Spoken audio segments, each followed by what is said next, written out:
Timnas Indonesia akan menghadapi Australia pada laga lanjutan putaran ketiga kualifikasi Piala Dunia 2026 zona Asia.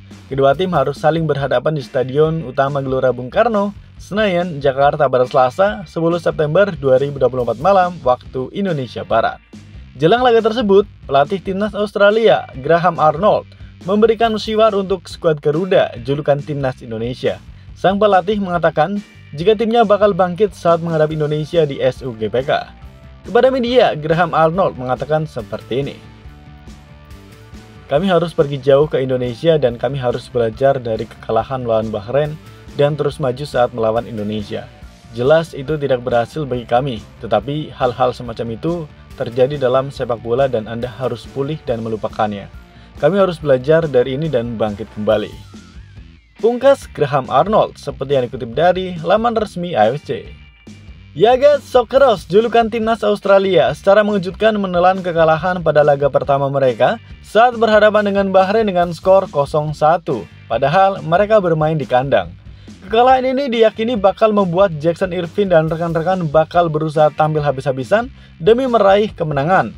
Pelatih Graham Arnold pun mengatakan jika timnya akan berusaha bangkit dan membuktikan diri di laga kontra Timnas Indonesia pada 10 September nanti. Namun, banyak rumor yang mengatakan jika seandainya Australia sampai kalah dari Indonesia, bukan tidak mungkin Graham Arnold akan mengundurkan diri dari pelatihan Socceroos. Nah guys, dalam kesempatan kali ini, admin ingin bertanya sama kalian nih, mampukah Australia mengalahkan Indonesia? Ataukah justru Indonesia yang bakal mengalahkan Australia dan membuat sang pelatih mengundurkan diri? Tulis prediksi kalian di kolom komentar ya, dan jangan lupa sertakan juga apa alasannya. Dua calon pemain naturalisasi Timnas Indonesia, Miss Hilgers dan Eliano Reinders, dikabarkan sudah langsung ikut latihan bersama dengan skuad asuhan Sintayong. Ya guys, Timnas Indonesia sedang mempersiapkan diri untuk pertandingan berikutnya di putaran ketiga kualifikasi Piala Dunia 2026 zona Asia. Mereka telah memulai kiprah dengan meraih hasil positif dalam lawatan ke Jeddah, Arab Saudi pada pertengahan pekan ini. Dalam duel di King Abdullah Sports City Stadium, Jumat 6 September 2024 ini hari waktu Indonesia Barat, skuad Garuda yang tak diunggulkan berhasil menahan Arab Saudi dengan skor 1-1. Kini, dengan modal 1 poin berharga tersebut, tim asuhan Sintayong kembali ke Jakarta untuk menjamu Australia di Stadion Gelora Bung Karno pada Selasa 10 September 2024 mendatang. Ketua Umum PSSI Erick Thohir membawakan kabar bahagia kepada para supporter Timnas Indonesia. Pada Jumat 6 September 2024 malam kemarin waktu Indonesia Barat, Erick Thohir mengkonfirmasi bahwa PSSI sedang memproses 2 pemain untuk dinaturalisasi, yaitu Miss Hilgers dan Eliano Reinders. Keduanya disinyalir akan menyaksikan pertandingan antara Timnas Indonesia kontra Australia pada awal pekan depan. Namun siapa sangka, kini Miss Hilgers dan Eliano Reinders sudah ikut latihan bersama dengan Timnas Indonesia. Keduanya terlihat sudah mengenakan seragam latihan Timnas Indonesia sebagaimana foto yang diunggah di akun tersebut. Sejatinya, hal seperti ini memang sudah sering terjadi sebelumnya. Dengan Calvin Verdong juga mengalaminya pada Juni lalu. Pada saat itu, Verdong mengikuti pemusatan latihan Timnas Indonesia selagi menjalani proses naturalisasi dan menghadiri sidang di DPR RI. Kemudian pada 11 Juni 2024, dia melakoni debutnya bersama dengan Timnas Indonesia untuk pertandingan kontra Filipina yang berakhir dengan kemenangan 2-0 untuk kubu Garuda. Kini, Miss Hilgers dan Reinders melakukan hal yang sama seperti Verdong. Akan tetapi, keduanya kemungkinan besar tidak akan tersedia untuk laga kontra Australia. Sebab proses naturalisasi kedua pemain itu masih cukup panjang karena harus melalui DPR RI terlebih dahulu sebelum disumpah menjadi warga negara Indonesia hingga akhirnya disetujui oleh FIFA. Namun begitu, ada kemungkinan mereka berdua sudah bisa tampil pada 2 pertandingan berikutnya yang dilakoni oleh Timnas Indonesia di putaran ketiga kualifikasi Piala Dunia 2026 pada bulan Oktober mendatang. Di sana, nantinya Timnas Indonesia akan berhadapan dengan Bahrain dan Cina. Oke guys, dalam kesempatan kali ini admin ingin bertanya sama kalian nih. Mengingat Indonesia sudah mempunyai 2 amunisi baru, kira-kira skuad Garuda bakal bisa mengalahkan Bahrain dan Cina apa enggak nih? Tulis prediksi kalian di kolom komentar ya, dan jangan lupa sertakan juga apa alasannya. Pemain bertahan timnas Australia mengatakan jika timnya tidak punya pilihan lain kecuali mengalahkan timnas Indonesia pada laga kedua grup C putaran ketiga kualifikasi Piala Dunia 2026 yang digelar di Stadion Utama Gelora Bung Karno, Senayan, Jakarta pada Selasa 10 September 2024 nanti. Sang pemain mengatakan bahwa pemain timnas Australia sangat terpukul atas kekalahan mengejutkan dari Bahrain yang digelar di laga pertama kemarin. Selain bermain di kandang sendiri, Australia juga bermain tidak maksimal saat dikalahkan Bahrain. Kepada media, bek tangguh milik Australia itu mengatakan seperti ini. Semua orang benci kalah, semua pemain di tim dan kami datang ke sini untuk meraih kemenangan. Kami telah melalui perjalanan jauh ke sini. Atas nama saya dan para pemain, kami sudah memberikan segalanya hari ini. Saya pikir itu terlihat di lapangan. Saya pikir kami bisa bermain lebih baik dan kami harus bermain lebih baik. Tetapi mengenai pertandingan kemarin, kami telah mengerahkan 100%. Ucap Circati seperti yang dikutip dari inews.com. Setelah dikalahkan Bahrain, Circati mengatakan bahwa timnas Australia hanya punya satu target saat bermain di Jakarta, yakni mengalahkan timnas Indonesia, bahkan dengan skor besar. Ya, saya memainkan posisi baru yaitu bek kanan yang belum pernah saya mainkan dan saya pikir saya telah memberikan segalanya yang saya miliki. Tetapi kami akan fokus kembali ke ruang ganti dan fokus pada Indonesia. Dan yang terpenting adalah memenangkan pertandingan itu. Pertandingan melawan Bahrain sudah berlalu dan tidak ada lagi yang bisa kami lakukan kecuali mengalahkan Indonesia. Pungkas Circati. Ya guys, pertemuan terakhir antara timnas Indonesia melawan Australia sendiri terjadi di Piala Asia 2023 yang digelar pada 28 Januari lalu. Ketika itu, tim asuhan Sintayong kalah telak dengan skor 0-4 dari Australia.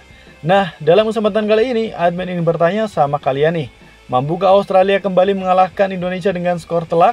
Atau justru kali ini giliran Indonesia yang akan mengalahkan Australia? Tulis prediksi kalian di kolom komentar ya, dan jangan lupa sertakan juga apa alasannya. Timnas Indonesia U19 yang dibesut oleh Coach Indra Syafri ternyata memiliki beberapa capaian yang cukup menarik. Hingga usainya pertandingan perdana melawan Argentina di turnamen Seoul Art on Ice 2024, setidaknya ada 4 fakta menarik yang menyelimuti Timnas Indonesia U19 kali ini. Berbeda dengan Timnas Indonesia U19 edisi sebelumnya. Ingin tahu 4 fakta apa yang menyelimuti pasukan muda merah putih saat ini? Mari kita ulas bersama. Ya guys, fakta menarik pertama yang menyelimuti Timnas Indonesia U19 era saat ini adalah sebagian dari pemain yang ada merupakan alumni Piala Dunia U17 yang digelar di Indonesia pada tahun 2023 lalu.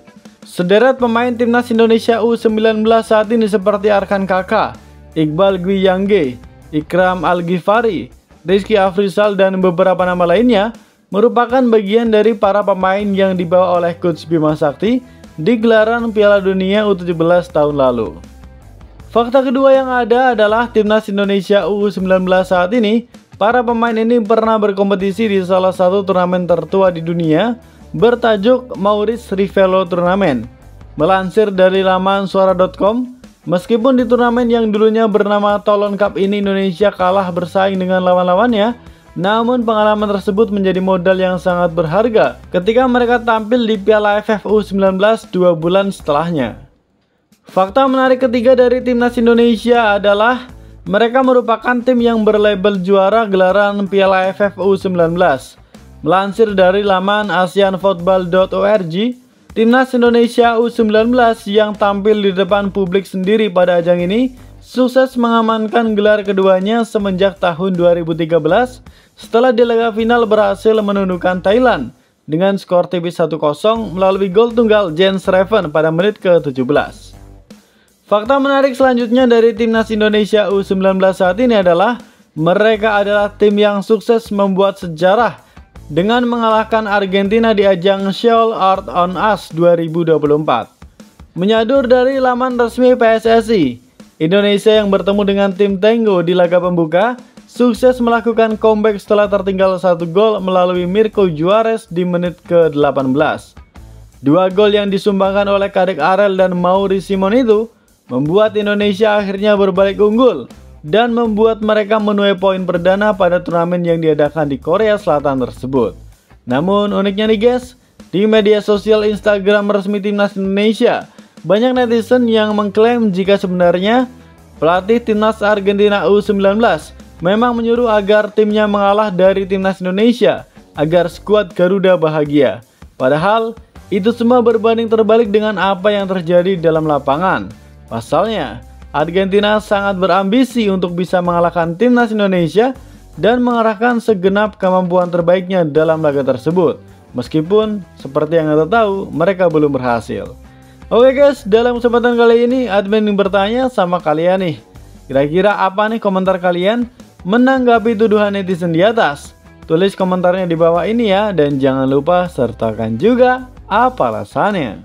Elkan Bagot nampaknya tetap tidak akan dipanggil oleh Coach Sintayong meskipun Timnas Indonesia kurang pilihan di posisi bek tengah. Lalu, bagaimanakah nasib pemain setinggi 196 cm itu di skuad Garuda? Seperti yang telah kita ketahui bersama, jika Indonesia akan melakoni pertandingan kualifikasi Piala Dunia 2026 babak ketiga pada 5 dan 10 September 2024 mendatang. PSSI memang belum mengumumkan nama-nama pemain yang dipanggil, akan tetapi sudah ada beberapa bocorannya. Dilansir dari Derik Sport, nama Jordi Amat dipastikan tidak akan masuk skuad Indonesia melawan Arab Saudi dan Australia karena sedang mengalami cedera. Selain itu, Justin Hubner juga absen akibat menjalani akumulasi kartu kuning. Kini, Sintayong hanya mempunyai Jait Ses, Rizky Ridho, dan Muhammad Ferrari yang bisa menjadi bek tengah. Pemain lain ada Sandy Walsh dan juga ada Nathan Choon yang bisa diplot di posisi tersebut. Sebelum ada pemain naturalisasi susulan, Bagot kerap menjadi langganan dipanggil Timnas Indonesia. Bek berusia 21 tahun itu juga menjadi salah satu andalan saat Piala Asia 2023 di Qatar pada Januari lalu. Di bawah asuhan Sintayong, Elkan Bagot dicatat oleh Transfermarkt bermain sebanyak 26 kali, di mana dia mencatatkan itu di level Timnas U19 2 kali, Timnas U23 2 kali, dan Timnas Senior 22 kali. Perselisihan Bagot dengan Sintayong bermula saat pemanggilan untuk membela tim Merah Putih di kualifikasi Olimpiade Paris 2024 ditolak. Padahal Ipswich Town sudah menuntaskan kompetisi, tetapi Elkan Bagot malah memilih untuk liburan. Sejak saat itu, Elkan Bagot pun ditepikan oleh Sintayong. Hal itu tampak jelas dalam pernyataan Sintayong saat ditanya mengenai skuad untuk 2 laga kualifikasi Piala Dunia 2026. Dia menjelaskan jika Elkan Bagot sama sekali tidak menjadi pertimbangannya, meskipun Jordi Amat dan Justin Hubner tidak bisa bermain. Sekedar informasi saja nih guys, Elkan Bagot sebenarnya bukan yang pertama. Ada beberapa pemain yang di blacklist oleh pelatih asal Korea Selatan itu. Osvaldo Hai dan Sadil Ramdhani contohnya. Osvaldo yang dipanggil untuk playoff kualifikasi Piala Asia 2023 saat Indonesia melawan Taiwan tidak memenuhi panggilan karena beralasan cedera. Tapi dia malah bermain untuk klubnya saat itu, Persija Jakarta, di kompetisi Liga 1. Saat itu, kepada media, Sintayong mengatakan seperti ini. Sebagai pelatih Timnas Indonesia, saya ingin para pemain selain bekerja keras juga harus memiliki rasa tanggung jawab yang besar, disiplin, dan sikap yang baik. Kalau pemain tidak bisa begitu, saya yakin pemain tidak akan berkembang lebih baik. Saya mau tegaskan kalau pemain dipanggil dan menjadi pemain Timnas harus melakukan pengorbanan diri terhadap negara. Jadi kalau tidak ada hati dan sikap seperti itu, maka tidak usah datang ke pemusatan latihan. Tolong kerjasamanya untuk mengembangkan sepak bola Indonesia, kata Sintayong seperti yang dikutip dari Detik Sport. Namun banyak yang mengatakan jika sebenarnya Elkan Bagot hanya perlu meminta maaf kepada Sintayong dan berjanji tidak akan mengulangi kesalahannya. Jika Elkan Bagot minta maaf secara langsung kepada Sintayong, maka bukan tidak mungkin sang pelatih akan terbuka hatinya dan Elkan bisa kembali menjadi pilihan utama skuad Garuda. Nah, kini saatnya admin bertanya sama kalian nih. Jika seandainya kalian ini berada di posisi Elkan Bagot, kira-kira apa nih yang bakal kalian lakukan? Apakah kalian yang memang harus meminta maaf kepada Coach Sintayong? Atau menunggu panggilan resmi dari Timnas Indonesia saja? Tulis prediksi kalian di kolom komentar ya, dan jangan lupa sertakan juga apa alasannya. Pemain Timnas Indonesia, Shane Patinama, memperkuat Kasyupen saat melawan Waslan Beveren pada Sabtu, 24 Agustus 2024 dini hari waktu Indonesia Barat. Pertandingan ini merupakan laga pekan kedua di turnamen bergengsi Liga 2 Belgia. Dalam laga ini, Shane Patinama tampil gacor, padahal pemain berusia 26 tahun itu baru memasuki lapangan pada menit ke-83. Namun secara luar biasa, Shane mampu menjaga pertahanan dengan baik dan sukses mengantarkan Kasyupen bermain seri 2-2. Meski begitu, tambahan 1 poin sudah cukup untuk membuat Kasyupen memuncaki klasemen Liga 2 Belgia musim 2024-2025 dengan raihan 4 poin. Kasyupen tentu wajib mempertahankan posisinya apabila ingin kembali bermain di kasta tertinggi sepak bola Belgia musim depan. Di pekan selanjutnya, Shane Patinama dan kawan-kawan sudah dijadwalkan untuk bertandang ke Edmond Matches Stadium yang merupakan markas besar dari RWD Molenbeek. Laga itu akan digelar pada 31 Agustus 2024. Kemenangan tentu saja menjadi ambisi Kasyupen meskipun bertindak sebagai tim tamu. Oke guys, dalam kesempatan kali ini admin ingin bertanya sama kalian nih. Menilik dari permainan yang diperlihatkan oleh Shane Patinama di laga ini, bagaimana nih komentar kalian? Tulis penilaiannya di kolom komentar ya, dan jangan lupa sertakan juga apa alasannya.